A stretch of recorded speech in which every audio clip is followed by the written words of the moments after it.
Muy bien, ahora voy a dejar con ustedes al primer grupo que nos hablarán del método, a don Matías Martínez y Diego Rojas, que nos hablarán del método de la correlación espacial SPAC y quizás su versión extendida.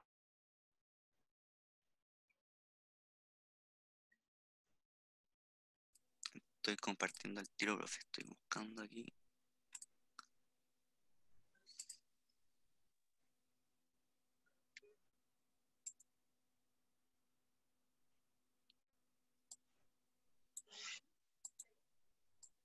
Ya, ¿se escucha bien? ¿Aló? ¿Aló? Yo te escucho Sí, bien. perfecto, Matías. Ah, ya, bueno, gracias. Bueno, vamos a empezar. Buenas tardes, compañeros, compañeras, profesor. Hoy con Diego y yo, Matías, vamos a presentar sobre el método SPAC, tan famoso creado por Aki. Primero que todo, algunos conceptos importantes para entender este método y bueno, en general los otros métodos también que van a presentar los compañeros son las ondas superficiales. Tenemos aquí la onda Slope y la onda Rayleigh. Principalmente nos vamos a concentrar en las ondas Rayleigh, dada su caracterización vertical principalmente, la que vamos a estudiar. También tenemos que entender bien lo que es el efecto de sitio y cómo esta afecta, valga la redundancia, en el sitio o la zona de estudio, donde aquí podemos ver a la derecha dos imágenes que lo explican bastante bien, bastante ejemplificado, donde un lugar menos consolidado amplifica la onda en el sismograma. También hablar de los tipos de métodos, principalmente el método de SPAC es un método pasivo, por lo que nosotros no forzamos fuentes, ondas sísmicas para medir, sino que medimos el ruido del ambiente. Una acotación importante respecto a las ondas superficiales y el efecto de sitio es que las ondas de cuerpo, a diferencia de las ondas superficiales, es que cuando la onda P o la onda S cambian de medio, no se ve alterado tanto el contenido de frecuencia y el de amplitud. O sea, sí cambia, pero no es un cambio tan grande como el que se aprecia en las ondas superficiales. Y por eso el efecto de sitio está más asociado a las ondas superficiales que a las ondas P y a las ondas S. Y como dijo mi compañero, en un suelo bien consolidado o una roca dura, las ondas tienen una mayor velocidad y cuando una onda proveniente de un suelo bien consolidado pasa a un terreno menos consolidado, pierde velocidad y por consiguiente debe aumentar su amplitud para poder llevar la misma energía. Es por eso que las condiciones, o sea, el impacto en las condiciones y la relación entre el daño se estudia a partir de las ondas superficiales más que de las ondas de cuerpo. Y otra característica importante de las ondas superficiales es que son dispersivas. Eso significa que la velocidad depende de la frecuencia.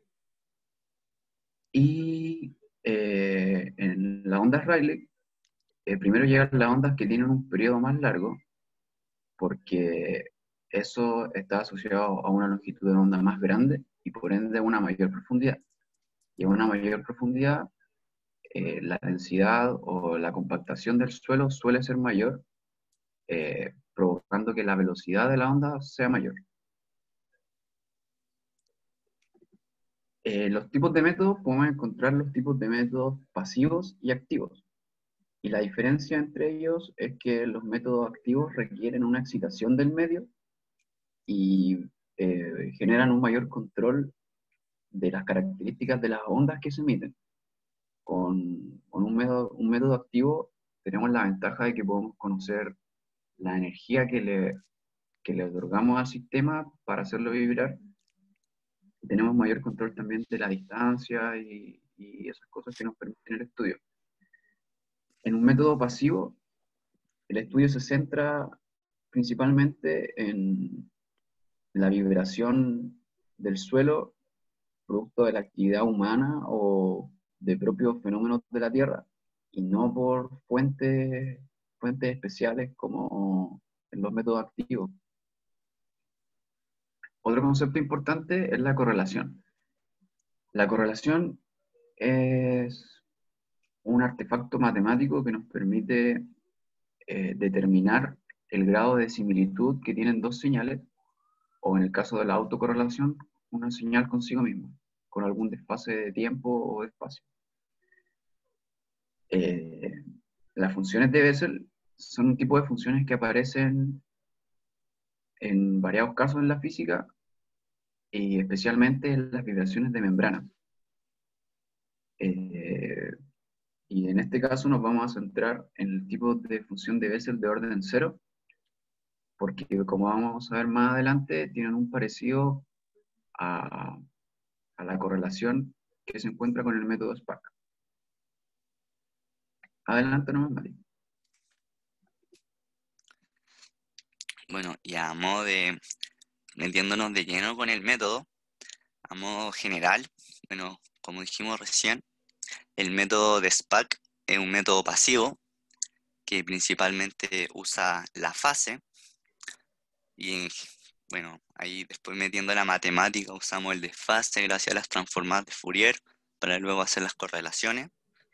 Eso es importante diferenciar, ya que no jugamos con la amplitud, siempre con la fase y el desfase, y vemos qué pasa. Dentro de los supuestos, limitaciones y condiciones que tiene este método, un supuesto muy importante es que los campos de onda dispersivos se propagan en superficies libres, y además que las vibraciones son estacionarias y en tiempo y en espacio. Eso es importante también para aplicar las transformadas de Fourier y también aplicar ahí las ventanas y los filtros. Dentro de unas limitaciones más o menos, aproximadamente se estudian un rango de 1 a 40 Hz, también puede ser un poquito menos, 0, algo, para así estudiar, estimar las longitudes de onda que queremos saber qué pasa ahí. También otra limitación importante es la distancia entre las estaciones, ya que dependiendo mucho, bueno, la distancia también es una limitación y una condición, pero hablando de la limitación, es de que si tenemos distancias muy cortas entre estaciones, puede ser que nuestra onda sísmica no se perciba. Puede tener una longitud de onda muy larga, por lo que no lo va a percibir esas dos estaciones. Luego, hablando más de la condición de las distancias, es de que la distancia entre las estaciones debe ser necesaria para que el frente de las ondas sea plano, es decir, que no tenga curvatura, ya que la curvatura es algo muy complicado de estudiar, y a una mayor distancia el frente de onda se va a atenuar más y por ende va a ser plano. Otra condición importante es que este método se puede aplicar con mínimo 3 estaciones, pero también, bueno, también eso ya un problema de la despliegue instrumental, de tal vez si tenemos mucha cantidad de estaciones, lo cual sería mejor, pero no siempre es así, por lo que a lo largo del tiempo se han hecho hartos tipos de arreglos, principalmente y el que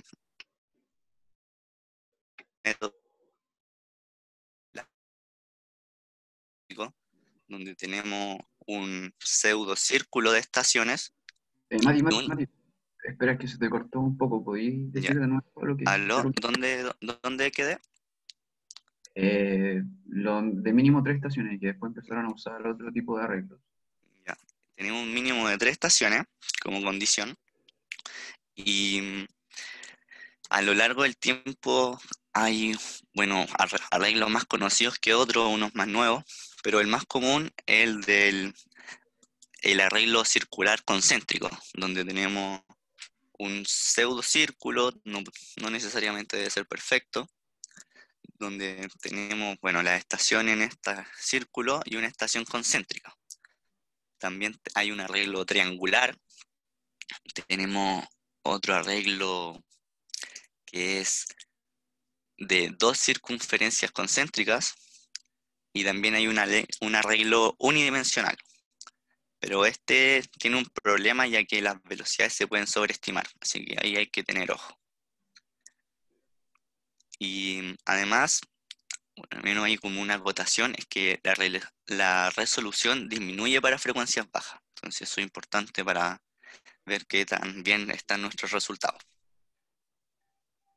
Como una acotación, que una vibración sea estacionaria significa que, como al ser ondas superficiales, lo que vibra es la superficie, tienen que haber puntos en el espacio que sean nodos.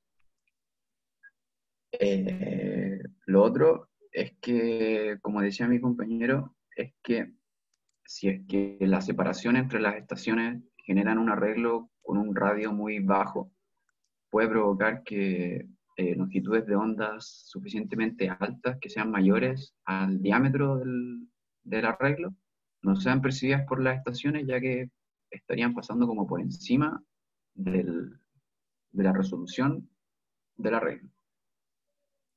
Y la distancia tiene que ser suficientemente grande como para que el frente de onda sea percibido como plano, aunque estrictamente nunca va a ser 100% plano y es solo una aproximación que sea plano, porque como sabemos, si es que el radio de una circunferencia aumenta, el arco cada vez se va pareciendo más a una línea recta, pero si se ve desde como muy afuera, uno igual va a lograr percibir que ese arco estrictamente es una circunferencia y no corresponde a una recta.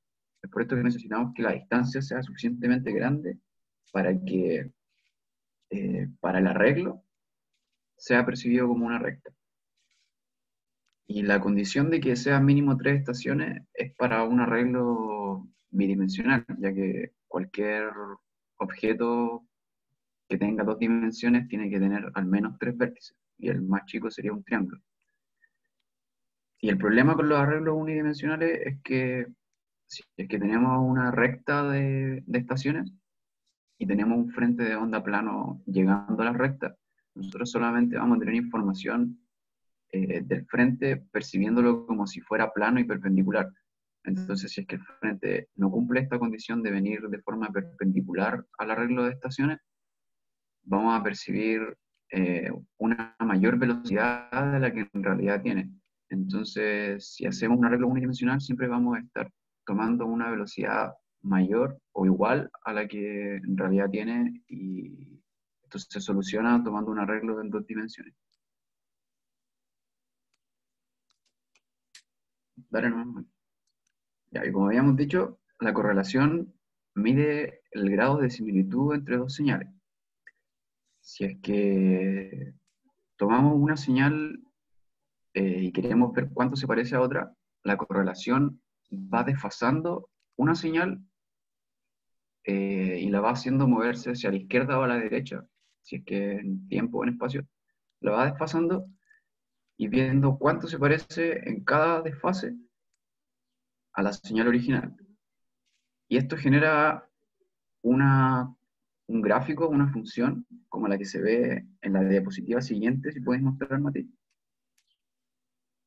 No, en la otra. En esta podemos ver, no, en la anterior. Podemos ver cuánto se va apareciendo una señal. Esto es para un par de estaciones en específico, porque si tenemos un arreglo de más de estaciones, tenemos que hacerlo para cada estación con cada una, o sea, una estación de referencia con cada una de las otras estaciones, y esto es en específico para un par de estaciones. Entonces podemos ver que a medida que se va aumentando la frecuencia, el grado de similitud va haciéndose prácticamente cero a partir de frecuencias superiores a 8 Hz. Pero para frecuencias inferiores se va apareciendo cada vez un poquito más. ¿Podéis volver, Matito, atrás? Por favor. Ya. Y la expresión que tenemos a la izquierda arriba es la correlación en su forma integral para un frente de onda en ecuaciones cilíndricas en forma polar. Luego tenemos abajo en el denominador un término que corresponde a la correlación que tiene consigo mismo la estación de referencia. Y al trabajar esa expresión que tenemos a la izquierda, podemos llegar a la expresión de la derecha, o sea, no trabajarla, sino que se parece a esta expresión de la derecha, que corresponde a la ecuación de Bessel de orden cero, de primer orden, o sea, de orden cero de primer tipo. Y podemos ver que las únicas variables que tiene esta ecuación de Bessel son la frecuencia, el radio y la velocidad. Pero al ser una ecuación de, o sea, una función de Bessel, nosotros sabemos que está tabulada, entonces podemos conocer el valor que tiene en cada punto de su dominio. Si es que toda la expresión que tenemos dentro del paréntesis la llamamos, por ejemplo, x, podemos saber que para cada x, esta ecuación de Bessel tiene su valor específico. Entonces, nosotros como manejamos la geometría del arreglo, conocemos el radio, y si lo fijamos para alguna cierta frecuencia, podemos conocer la velocidad.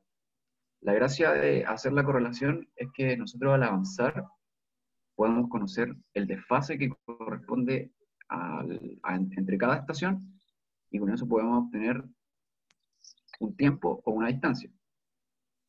Manejando eso, podemos ya despejar entonces la velocidad en función de la frecuencia. Y abajo está la fórmula que proviene de hacer la transformada de Fourier a la expresión que tenemos arriba a la izquierda, si queremos trabajar en el dominio de frecuencia. Pasa nomás a la siguiente más. Ya. Y como habíamos visto antes, si conocemos, o sea, basándonos en los supuestos que teníamos antes que había mencionado Mati, como dice acá, el promedio del cociente del promedio de las diferentes funciones de correlación y autocorrelación toma la forma de una función de Bessel. Si nosotros vamos 2 diapositivas hacia adelante, Mati, por favor. Esa es la ecuación de Bessel de orden 0 de primer tipo. Podemos ver que en 0 alcanza el valor de 1, después baja, y cada vez se va atenuando más, y su valor de equilibrio es en torno al 0. Entonces, si vemos la imagen de la diapositiva anterior, podemos ver que tiene un comportamiento parecido. O sea, que empieza cercano a 1, y que luego pasa por 0 y llega hasta 2, algo, y después vuelve a subir. En, en esta ventana de frecuencia que tenemos el parecido a la función de Bessel de orden 0, y es por eso que se usa el parecido que tiene para poder trabajar de forma más simplificada y conocer la velocidad de fase de una cierta frecuencia. Luego ya que tenemos... y otra cosa importante es que el paso por 0 de este gráfico nos permite conocer con mayor precisión la velocidad para esa cierta frecuencia. Nosotros podemos ver ahora que más o menos alrededor de los 5 Hz, 5, algo, pasa por 0. Entonces nosotros ya sabemos de forma muy precisa que en este valor, como habíamos visto en la función de Bessel antes, como estaba tabulada, si nosotros asumimos que el argumento de la función es 0, nosotros conocemos el valor que tiene la función de Bessel evaluada en x0. Entonces podemos decir que como la frecuencia mide en este caso 5 Hz, podemos despejar de forma muy directa el valor de la velocidad en este caso.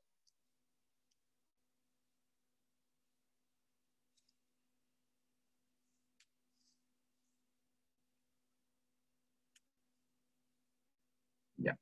Luego de que tenemos esto, como conocíamos la velocidad en función de la frecuencia, nosotros podemos armar la curva de dispersión. Y la curva de dispersión no es más que un gráfico que muestra la velocidad en función de la frecuencia. Pero algo importante es que este método no es 100% preciso y tiene un margen de error. Es por esto que las curvas de dispersión siempre van en intervalos de confianza. Eso significa que es muy probable que esté dentro de eso, o sea, está dentro de ese intervalo, pero no es una probabilidad 100% de que sea ese valor que nos indica al hacer la resolución del problema. Pero cuando ya tenemos los valores de la velocidad de fase para cada frecuencia, podemos hacer la inversión, que es lo que se muestra en la siguiente diapositiva, que mediante algún software que nosotros le vamos entregando restricciones, conociendo el medio. Nosotros sabemos, por ejemplo, que puede tener cierta densidad y puede alcanzar ciertas velocidades de la onda P y la onda S. Entonces podemos acotar las restricciones del medio, lo que se llama constreñir el medio, o sea, el modelo, y con eso hacer la inversión en algún software que nos entregue una curva, o sea, entregándole nosotros la curva de dispersión que nos entregue las velocidades de fase. Pasa a la siguiente, Mati, por favor. Que nos entregue la velocidad de fase para luego obtener esto, que es la velocidad en función de la profundidad. Y aquí se aprecia que es consistente, en este caso, con lo que uno esperaría observar que la velocidad aumente al aumentar la profundidad. Entonces, en resumen, con la correlación nosotros obtenemos un desfase que con eso podemos obtener, usando la ecuación de Bessel, la velocidad para esa frecuencia en específico que nosotros determinamos, o sea, que nosotros podemos obtener mediante filtro o fijarla, y teniendo esa velocidad obtenemos la curva de dispersión. Luego la curva de dispersión se invierte para obtener la velocidad en función de la profundidad mediante algún software con el que le tenemos que añadir restricciones del medio que nosotros conozcamos por experiencia o por estudios previos. Y eso. ¿Una acotación, Mati? No, ninguna. ¿Alguna Solo tal pregunta de vez, los compañeros? tal vez solo decir que cuando hablamos de cuando pasa por cero en esta parte, no, en esta no era, aquí, da un poco más de certeza, como que es un valor un poco más seguro, por decirlo así, dado que igual tenemos la incertidumbre y estamos sujetos a los errores. Eso no. Sí, reforzar lo que comentaba Matías, que los cruces por cero suelen ser bastante robustos, a diferencia de el resto donde no está cercano a cero, porque también depende de la amplitud que tiene esta función de distribución de relaciones. Entonces, hay una técnica reciente en la cual se concentra principalmente en los cruces por cero para determinar la curva de dispersión, que eso es lo que hizo Ekstrom. Y una cosa importante que olvidamos mencionar es que este método utiliza principalmente ondas Rayleigh, y las ondas Rayleigh tienen componente vertical y horizontal y tienen naturaleza de movimiento retrógrado. Y bueno, se pueden usar para otros métodos también, y ondas Love también se usan para otros métodos, pero en este caso principalmente se usan ondas Rayleigh en su componente vertical. Sí, efectivamente, y eso es porque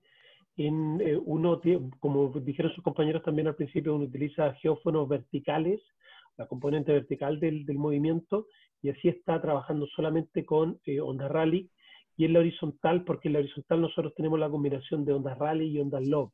Entonces habría que separar la contribución de ambas y eso es un poco más difícil. Interesante decir que uno, si supiera a ciencia cierta que está midiendo el horizontal solo ondas log, puede aplicar el mismo método SPAC para determinar la curva de dispersión de las ondas log.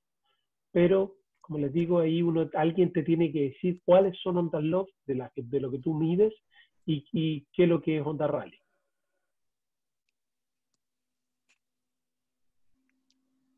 ¿Alguna otra consulta? Yo sí tengo una pregunta. Hay una imagen atrás, creo que la anterior a esa. Ahí mencionaron que tiene su error la curva y que tiene asociado... ¿dónde está el error? ¿O tú le crees a la curva, por ejemplo, ahí? ¿Se ve a los resultados? ¿Qué te parece a ti ese resultado? ¿Qué tan confiable puede ser ahí, por ejemplo, una curva? No sé si me expliqué. No sé si entendí bien la pregunta, pero los intervalos que aparecen ahí marcados como en una línea vertical, con una línea horizontal arriba y abajo, son los intervalos, y esa curva negra que aparece en medio es como la que tiene, la que se ajusta con mayor confianza ¿cómo se llama? A los datos. Pero como habíamos dicho antes, no es 100% confiable, porque está sujeto a errores desde la medición hasta errores en el cálculo y en el procesamiento de los datos. Pero en la imagen, la siguiente entonces, la otra. Bueno, este no lo pusimos, pero por lo general, este es el que se obtiene al final, porque cuando uno hace la inversión, en el software aparece muchas curvas diferentes que se ajustan a los datos, pero no con gran acierto. Y ahí está seleccionado el que tiene el menor error, el menor misfit, ¿no? Pero también hay otras curvas que aparecen que se ajustan a los resultados, pero que en esta imagen no están puestas. Y acá está puesto solamente el que tiene el mayor acierto o el menor error, en verdad. Claro. Además, el problema también es que aquí tenemos muchas estaciones. Bueno, aquí tal vez se ve un poquito más feíto, porque bueno, aquí de donde sacamos esta imagen, el gráfico no está tan bien tabulado, pero en el paper que está sugerido de Pastén se ve algo muy parecido a esto, donde tenemos muchas estaciones con sus respectivas barras de error, pero justo en ese estudio que era de Santiago estas curvas, se ven más de estas curvas, entonces se ve como o sea, no como un espectro, pero como una banda de una parte, como decía Diego, que es como la curva que mejor se ajusta para las velocidades de fase, ya que aquí tenemos las velocidades de fase según la frecuencia. Se muestra como una familia de soluciones. Eso. Y en este Ya, caso nos estamos quedando con la que ya. tiene... Si no me equivoco, ese es un paper de Miguel Ruiz, Sí, ¿no? De intervalos de confianza. que era De un Miguel, estudio que lo vimos de Miguel Rodríguez. Ese es un trabajo. Y bueno, como pregunta, ¿qué tan confiable es el método para ustedes de acuerdo a lo que estudiaron? ¿Le creen, no le creen? ¿Funciona, no funciona?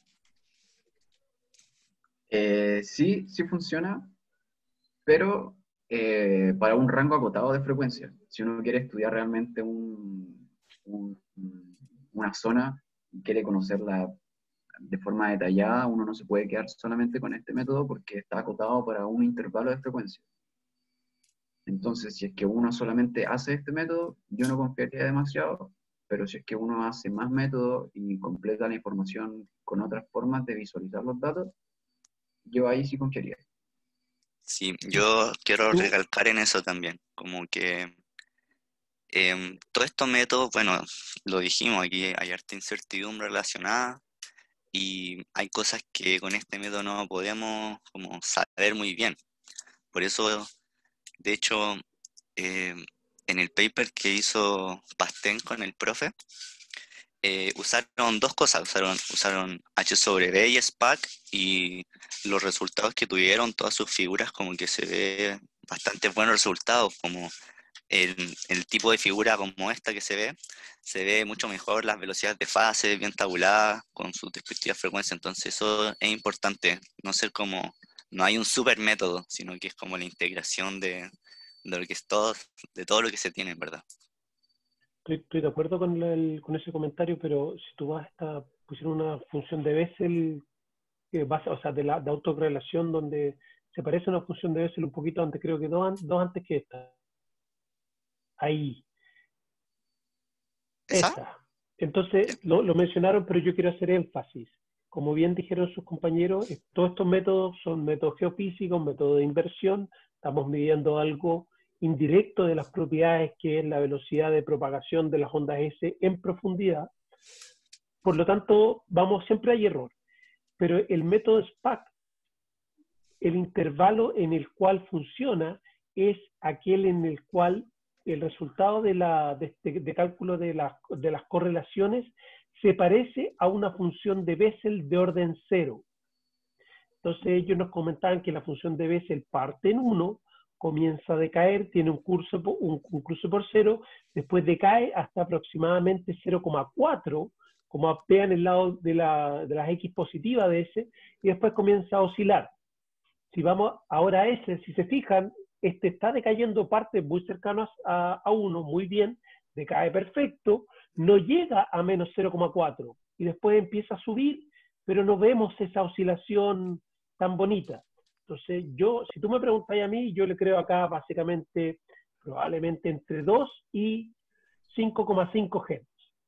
Y ese sería el rango de confianza, eso ya es como practicar. Pero para estos datos en particular, este método me permitiría conocer ese rango de frecuencias de la curva de dispersión. ¿Queda claro? Sí. Ya, además, como solamente es un parecido a la función de Bessel, si nos fijamos, la función de Bessel tiene un comportamiento demasiado suave y los datos que obtenemos, que se muestran en la imagen anterior,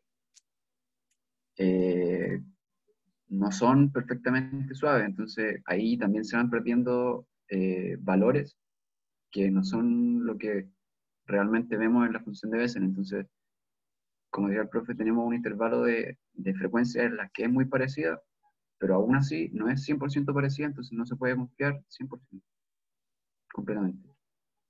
Perfecto. ¿Algún otro comentario o consulta?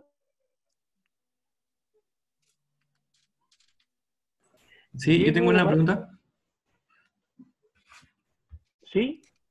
Ay, se me salió justo. Respecto, en una parte mencionaron que una de las limitaciones o supuestos es que el frente de onda era plano y para eso hay un requisito de distancia, pero como quería, o sea, no especificaron como, quería saber si saben como cuánta distancia o si distancia relativa respecto al tamaño de la fuente o algo así.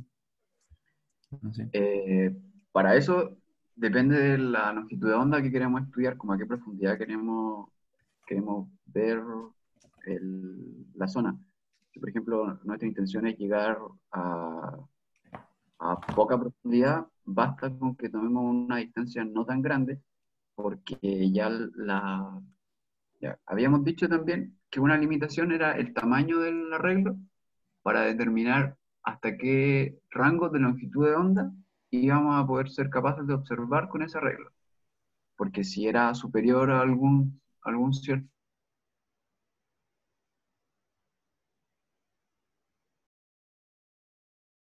intervalo de longitudes de onda, no iba a ser posible observar porque iban a pasar por sobre el arreglo. Entonces, si consideramos el tamaño de este y queremos observar una profundidad baja, bastaría con que no tomemos una distancia tan grande porque ya vamos a ser capaces de tener esas longitudes de onda captadas en el arreglo. Ahora, si queremos tomar una profundidad suficientemente alta, queremos llegar muy, muy abajo, necesitamos tener un arreglo grande que nos permita captar longitudes de onda largas y así poder llegar más abajo, porque la relación entre profundidad, longitud de onda y frecuencia es que si queremos estudiar poca profundidad, necesitamos frecuencias cortas, o sea, frecuencias altas, longitud de onda corta, y si queremos estudiar mayor profundidad, necesitamos una frecuencia baja y longitud de onda larga. Entonces, en resumen, eso depende del tamaño del arreglo y de la profundidad a la que queramos estudiar.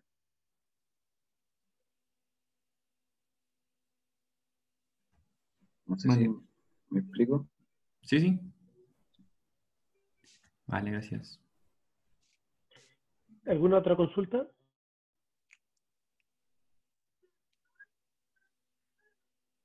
¿Tienen las preguntas que les van a hacer a sus compañeros? No, profe, no las teníamos en la presentación. ¿Las podemos agregar a la presentación cuando la enviemos? Ya, pero durante la tarde, por favor. No, al tiro, Sí, si terminamos esto sí. y la presentación hay que subirla como tarea o a material material. alumno.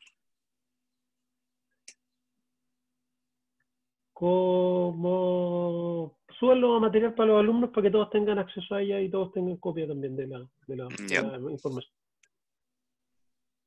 Ya, muchas gracias. ¿Quién va a hacer la siguiente presentación?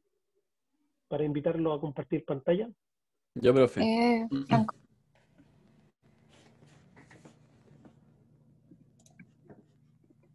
Ahí me parece que te habilité, Franco, así que el escenario Ya. es suyo.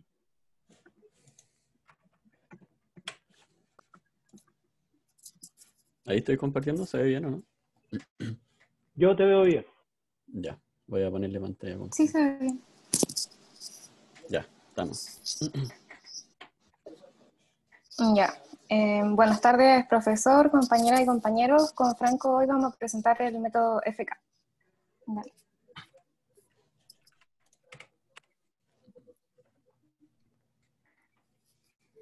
Como introducción, este método trabaja sobre microvibraciones debido a que las frecuencias de las microvibraciones corresponden a frecuencias naturales o fundamentales del suelo que nos permite identificar. Se utiliza la componente vertical de las ondas superficiales Rayleigh, debido a que son las ondas superficiales que se mueven en la misma dirección de propagación de la onda y son las que llegan primero, como ya explicaron nuestros compañeros. Corresponde a un método de amplitud que puede ser pasivo o activo, es decir, que puede o no excitarse al medio. Cuando se excita el medio corresponde a activo. Se realiza un arreglo bidimensional y se trabaja considerándolo como un problema estocástico, lo que significa que se trabaja con variables aleatorias que evolucionan en función del tiempo en este caso. Lo que se busca encontrar es la función de densidad espectral de potencia, lo que nos va a permitir calcular la velocidad de fase y la dirección de la onda. Y existen algo así como dos divisiones del método, que corresponde al convencional, que fue desarrollado en los años 60 en Estados Unidos en ensayos nucleares, y el de alta resolución o máxima probabilidad, que fue desarrollado en 1969 por Capone. Los supuestos sobre los que trabaja este método es que las microvibraciones se comportan como un sistema estacionario. Es decir, que la función de probabilidad en un punto XY se va a mantener constante en el tiempo y por lo tanto variables como la media, la moda y la varianza también se mantienen constantes, y esto es importante al momento de hacer la inversión. Las capas geológicas deben considerarse como estructuras paralelas y el output de arreglo de sensores se considera como un campo homogéneo y no se considera el efecto de sitio en el problema. Dale. Ya, ¿me escucho bien? ¿Sí? Sí, se escucha bien. Ya, entonces, para comenzar un poco con la motivación del método FK, que fue también lo que explicó el profesor en algún momento, bueno, se tiene que un arreglo circular y con distancias conocidas entre cada uno de estos sensores. La ventaja de que sea un arreglo circular es que podemos abarcar todas las posibles direcciones, o las más posibles de las que puede llegar el frente de onda. Entonces la idea es considerar que las señales que se tienen en una estación respecto a la otra van a ser más o menos similares o las mismas, pero desfasadas en cierto tiempo, en un delta t. La motivación del método FK es encontrar una función que nos permita describir este proceso de propagación de ondas, y una vez que tenemos esa función, podemos describirla a partir de una frecuencia y un número de ondas. Cuando nosotros obtenemos un número de onda y una frecuencia para nuestro problema, podemos asociarlo a una velocidad y una dirección, y su dirección. Entonces, como bien dijo mi compañera, este proceso se trata como un proceso estocástico estacionario, lo que permite que nuestro problema sea descrito a partir de la función de densidad espectral de potencia. Esta función nos entrega información relativa a la potencia en función de la frecuencia y también en este caso en el número de ondas. Sin entrar tanto en detalle del cálculo de las fórmulas para calcular la función, un poco en resumen, esta se puede calcular de dos formas. primero estimando la función de probabilidad de correlación entre los registros y realizando la transformada de Fourier sobre ella, o realizar directamente una transformada de Fourier sobre el registro, que en general es la transformada rápida de Fourier. Y luego promediar los cuadrados de sus valores absolutos. Entonces tenemos la división entre el método FK convencional o beamforming y el método de alta resolución. El método convencional es un método más simple que el de alta resolución porque la ventana que utiliza el número de onda es fija. Nosotros tenemos una cantidad L de datos por estación, esta la dividimos en M bloques, que va a tener una cantidad N de puntos cada bloque, y por lo tanto la cantidad total va a ser de M por N. Esto, al ser más simple también en este sentido que el de alta resolución, es más deseable en términos de eficiencia computacional. Bueno, esto era hablando también en el 1969. Me imagino que ahora debe ser, no debe ser tan complicado. Y trata la completitud de datos, los trata como un arreglo de un solo sismógrafo. Los grados de libertad que se asocian a este método para el número de onda K está directamente relacionado con las divisiones M de bloques que nosotros hagamos al registro.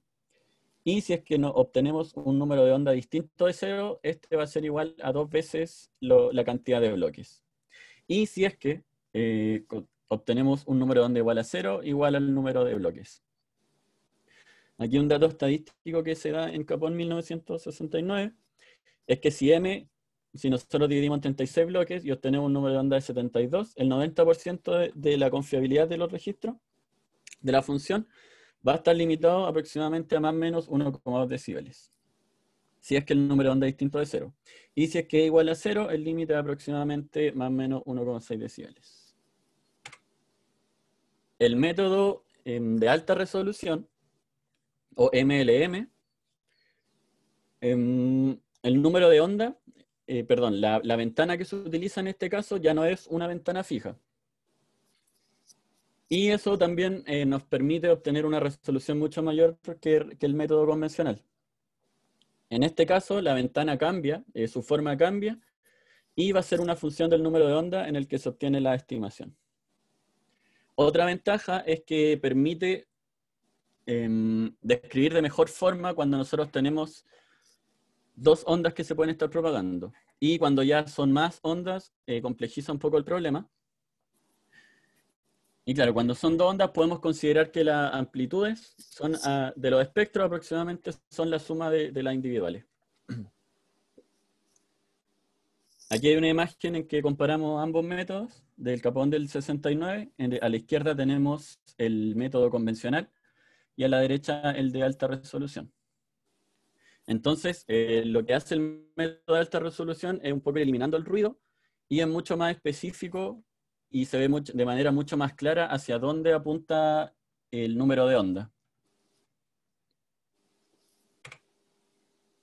Ya, entonces lo que nosotros vamos a tener se ve mi mouse, perdón. Sí.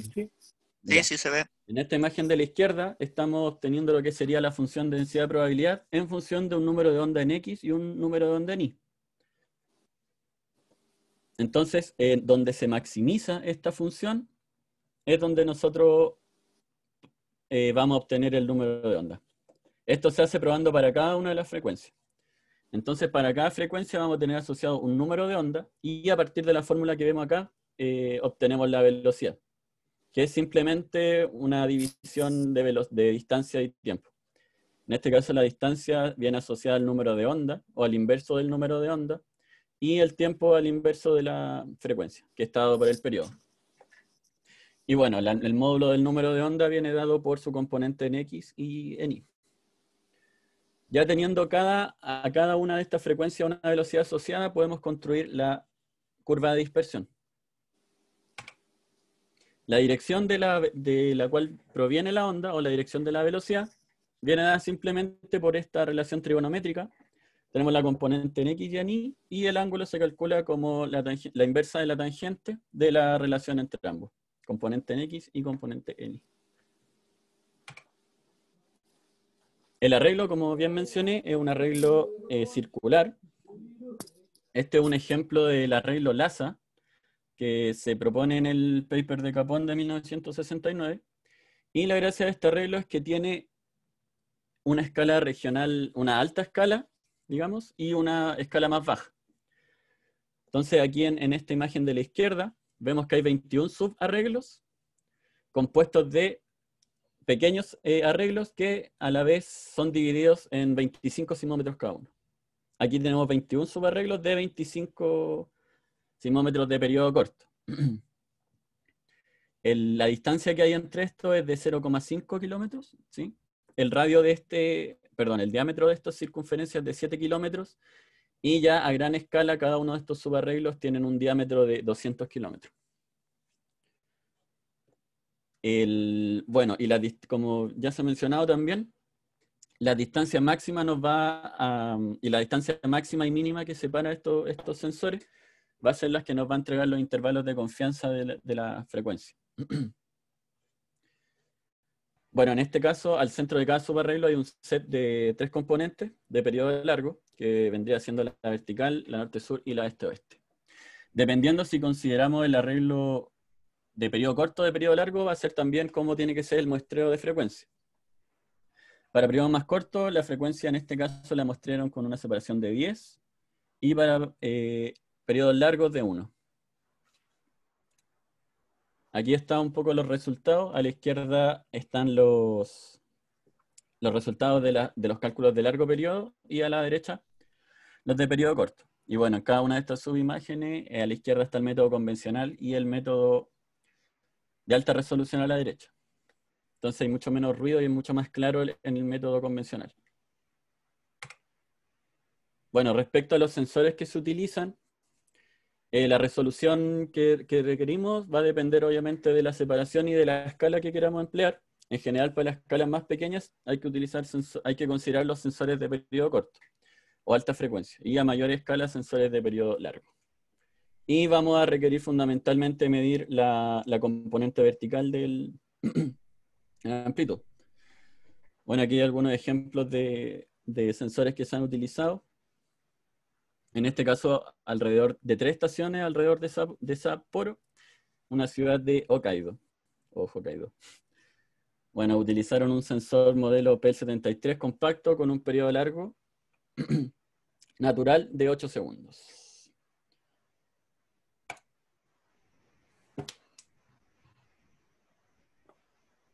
Hi.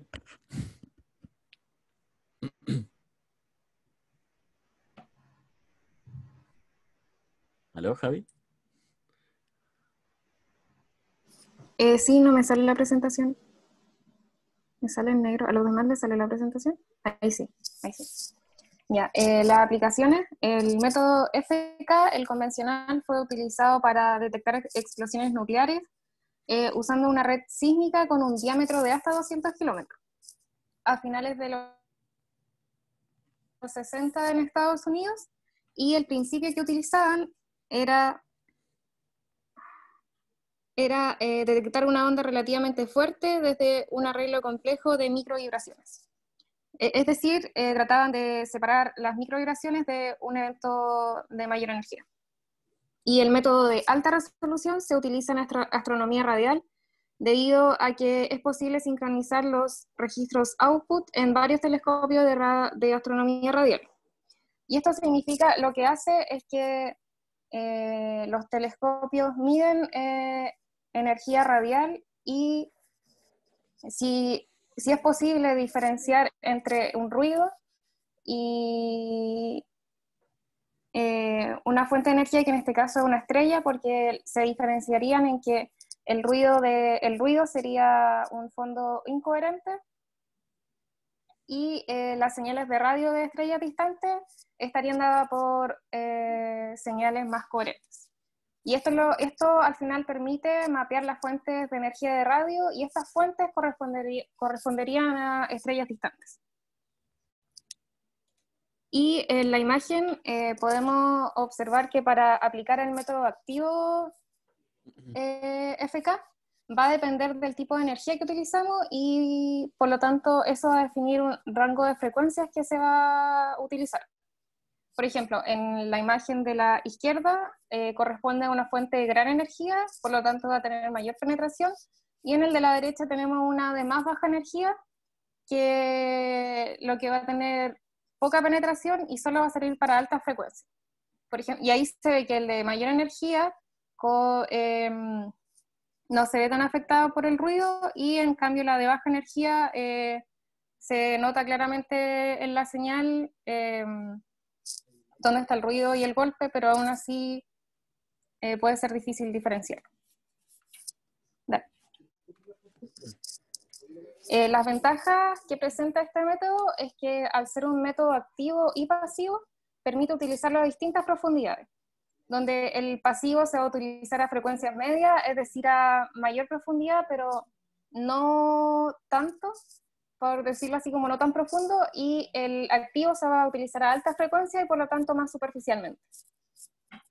Que sea un arreglo bidimensional circular tiene la ventaja que permite calcular la dirección de la onda, permite abarcar todas las direcciones posibles de donde puede llegar la onda, no una que ya esté dada. Y es un método que puede aplicarse a gran o menor escala, lo que va a depender de la distancia que existan entre los sensores. Por lo tanto, la distancia entre los sensores puede ser de 20 kilómetros o de 7 kilómetros, que ahí ya da más diferencia con respecto a la profundidad a la que queremos trabajar o el objetivo de nuestro estudio. Y la desventaja es que, y esto es muy importante porque, como lo dije antes, uno de los supuestos es que las microvibraciones son procesos estacionarios.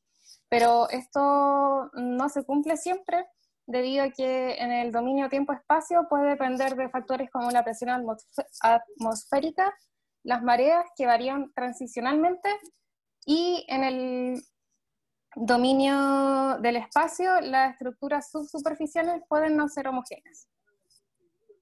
Otra desventaja que tiene el método es que las capas geológicas no son siempre paralelas, generalmente se acuñan, no pueden presentar discontinuidad entre ellas, pero para descartar o no, para ver la incidencia de esto, va a depender de la escala en la que trabajemos, porque si trabajamos a una mayor escala y el estrato o la capa geológica se acuña o presenta discontinuidades, quizás se puede obviar si es que se trabaja a una gran escala.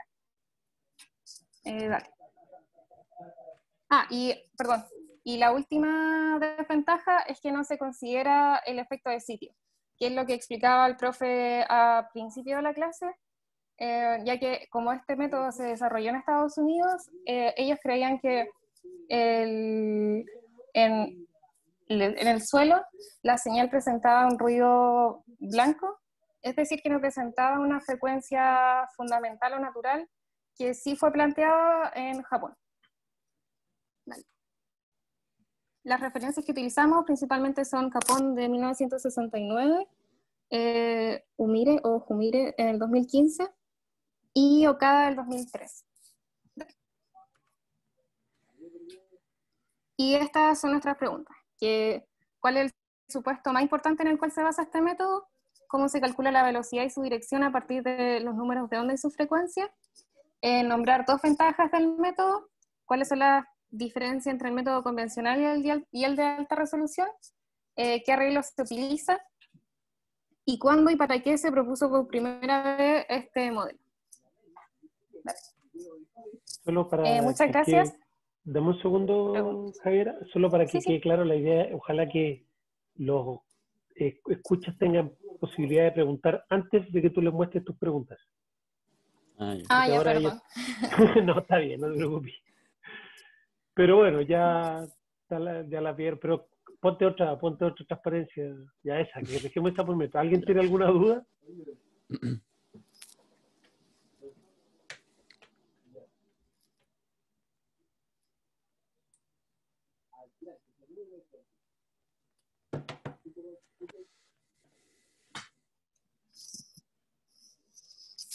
Yo quiero hacer me gustó mucho la presentación, yo creo que está muy completa, solo quiero hacer una precisión. Como bien dijeron sus compañeros, se inicia FK con un método de apilamiento o de stacking, beamforming, que es el formar sumar señales coherentes, y Capón hace este filtro de máxima verosimilitud, y a través de este supuesto, que lo hace el método computacionalmente un poquito más lento, logra reducir fuertemente el ruido. ¿Se fijan? Pero esto es bajo el supuesto de máxima verosimilitud, que ustedes lo que estarán viendo es una onda plana que atraviesa su arreglo dentro del instante de tiempo que están analizando. ¿Ya? Entonces esas son las diferencias. Uno es un poquito más caro computacionalmente, pero además asume que toma información más a priori, que asume que es la máxima, la mayor verosimilitud o probabilidad de que un frente de onda plano esté atravesando su arreglo. ¿Ya? Sí. Sí, creo que eso está relacionado con que fuera un método estocástico, porque trabaja con, o sea, todo sobre lo que se trabaja en el método es con probabilidad. Que sea un sistema estacionario también.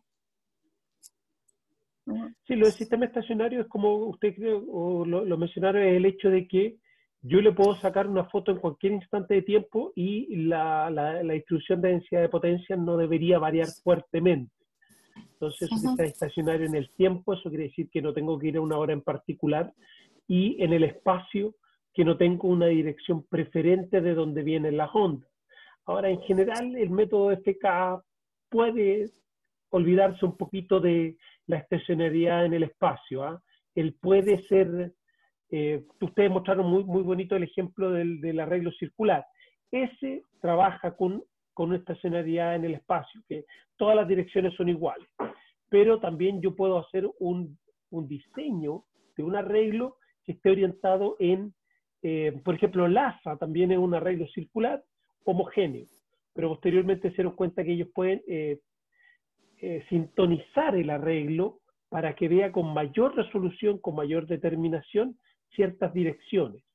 Y eso es lo que se utiliza ahora en astronomía, como ustedes lo dijeron. Eso es una aplicación bien entretenida. La primera vez que un grupo lo presenta, así que felicitaciones. Gracias, profe. Gracias. ¿Alguna otra consulta, jóvenes?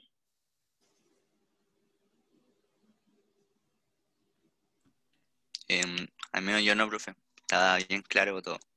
Buena, cabres. Gracias. Bien. Vamos a descompartir entonces, Franco. Sí. Ya. Ya. ¿Dudas? ¿No hubieron dudas de las presentaciones? Esta es la modalidad. Muchas gracias por las dos presentaciones. Como dijimos, espero que las suban al material del curso para que todos tengan acceso a ella. Y Rogelio va a subir las preguntas como cuestionarios en la página, y desde el minuto en que Rogelio las publica tienen 2 días para contestarlas, porque la idea es que no sea muy difícil y que lo hagan rápido y ya no se olviden de esto, y lo contestan todos excepto los que presentaron, obviamente. No sé si lo había aclarado, pero los que presentaron no tienen que contestar sus propias preguntas. ¿Ok? Así que, ¿alguna otra consulta? Profe, el video de este enlace lo va a subir como para que podamos ver la presentación los compañeros de nuevo para responder el cuestionario. Sí, subiremos van a tener las presentaciones en formato PDF, me imagino, pero además subiremos el video, lo voy a subir como lo he estado haciendo en las otras clases. Ya. Y lo otro, profe, cuando subamos el PDF, me imagino que ahora lo vamos a subir a material alumnos, tiene que ir con las preguntas, ¿cierto? Sí, súbelo con las preguntas porque, bueno, igual se las van a mandar ustedes directo a Rogelio, pero súbelo con las preguntas, que no hay ningún secreto. Ya. Profe, las preguntas cuando las enviamos tienen que ir con la respuesta. Esa es otra de mis dudas. Porque aquí no está con la respuesta en el TPT. No manden las respuestas las vemos nosotros y igual ya, cachamos okay. más o menos cuáles son las respuestas. Esa la sabemos. Y si no las sabemos, vamos a tener que estudiar. Ya. Muy bien, ¿alguna otra consulta, jóvenes?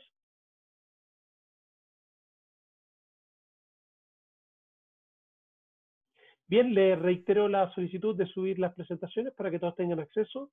Tienen 2 días para contestar las preguntas de los cuestionarios y la próxima presentación, como les dije, justo la presentación 3 va a estar a cargo de Bastián, que nos va a presentar el método más W, y vamos a continuar después de Bastián con H sobre B.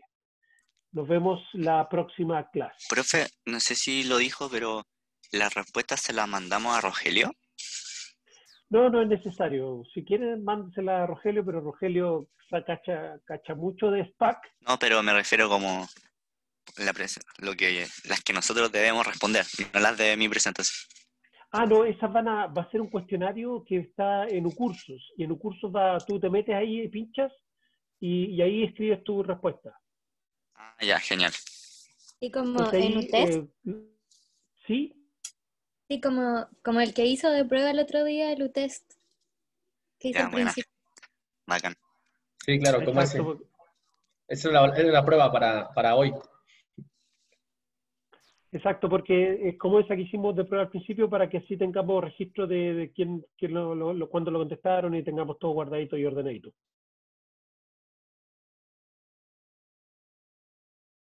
Bien, jóvenes, vamos a terminar la clase de hoy. Voy a dejar de grabar y nos vemos el próximo martes. Chao, profe.